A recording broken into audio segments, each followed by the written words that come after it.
No século XIII, o coração da Europa queimava. Mas não era o fogo da guerra, era o fogo da fé. Homens e mulheres comuns começaram a rejeitar a Igreja, a duvidar de seus dogmas, a desafiar sua autoridade.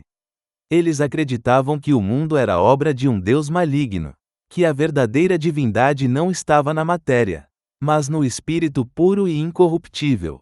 Chamavam-se cátaros, os puros. Mas para Roma, eram o pior dos inimigos. Uma heresia que ameaçava não apenas a religião, mas o próprio poder da Igreja sobre a Idade Média.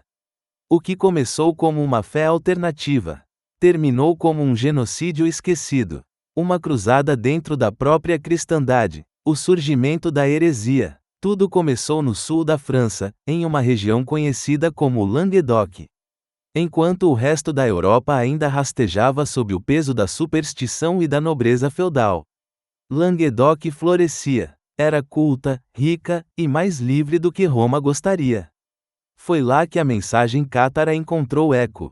Eles pregavam simplicidade, recusavam os luxos da Igreja, e denunciavam a corrupção do clero. Enquanto padres viviam em palácios, os perfeitos líderes cátaros caminhavam descalços, alimentando-se de pão e ervas. Rejeitavam a violência, o juramento, o dinheiro. E acreditavam que o corpo era a prisão da alma. O povo os ouvia. E, aos poucos, começou a ver neles a verdadeira pureza. Mas pureza é uma ameaça quando o poder se alimenta da culpa. A Igreja reage. Em Roma, o Papa Inocêncio III via a influência cátara se espalhar como praga.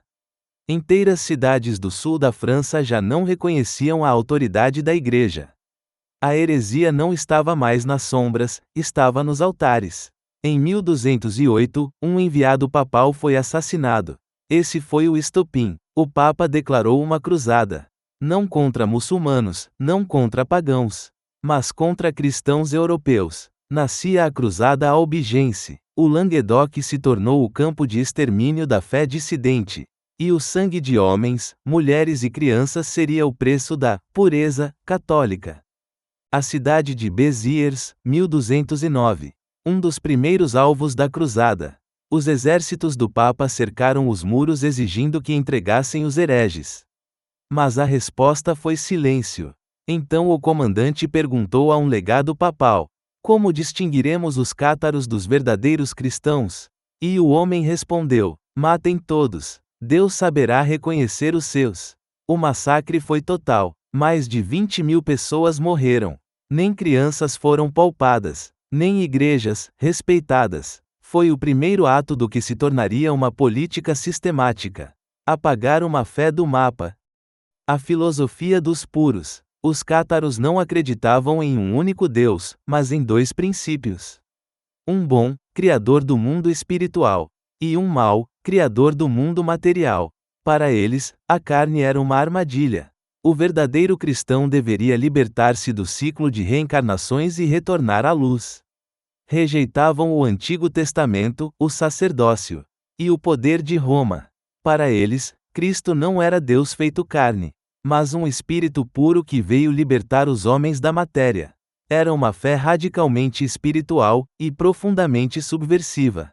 Porque se o corpo é mau, então o ouro, o poder, o trono, nada disso tem valor. E um império construído sobre a matéria não pode tolerar isso. A máquina da Inquisição, a Cruzada Albigense destruiu cidades inteiras. Mas os cátaros continuaram a resistir. Suas ideias sobreviveram nas montanhas, nos mosteiros secretos, nos sussurros dos que ainda acreditavam. Então a Igreja criou algo novo, algo mais frio, mais eficiente, mais santo. Nascia a Inquisição. Pela primeira vez, o medo se tornou política religiosa. O confessor virou espião, o altar virou tribunal. Os cátaros eram interrogados, torturados, queimados. Livros, ruínas, memórias, tudo desapareceu nas chamas. E assim, sob o pretexto de salvar almas, a Igreja inaugurou o terror institucionalizado, o último refúgio, Montségur. Em 1244, restava apenas um bastião cátaro. O castelo de Montségur, erguido sobre um penhasco nos Pirineus, durante meses, resistiram. Mas quando as muralhas caíram, os perfeitos se recusaram a renunciar à fé. Mais de 200 foram queimados vivos aos pés da montanha. E enquanto as chamas subiam, disse que cantavam. Aquele canto, segundo os cronistas, ecoava por todo o vale. Como se o fogo não fosse punição, mas libertação. Monte Segur caiu, e com ela, o último sopro de uma cristandade alternativa. Os cátaros desapareceram da história.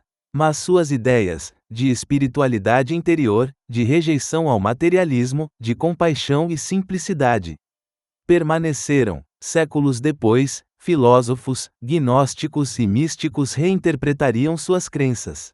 Alguns veriam neles precursores do humanismo, outros, mártires da razão. Mas o fato é que, com seu extermínio, a Europa mergulhou na escuridão. O século das luzes seria adiado por 300 anos. A Inquisição prosperou, e a Idade Média se tornou o que conhecemos. Um tempo de medo, silêncio e obediência. Reflexão final: o preço da pureza. O Papa Inocêncio os chamou de a seita que corrompia o corpo de Cristo. Mas, olhando em retrospecto, talvez tenham sido apenas homens tentando viver com coerência. O que destruiu a Idade Média não foram os cátaros, foi o medo deles. O medo de uma fé que não precisava de templos, nem de sacerdotes, nem de poder. A Igreja venceu a guerra. Mas a vitória teve um preço: a morte da dúvida, da liberdade, da razão, e toda vez que um poder exige obediência em nome da pureza. A história se repete. Se você aprendeu com este vídeo, deixe o seu like e se inscreva no canal. Continue curioso ou curiosa. Até o próximo vídeo.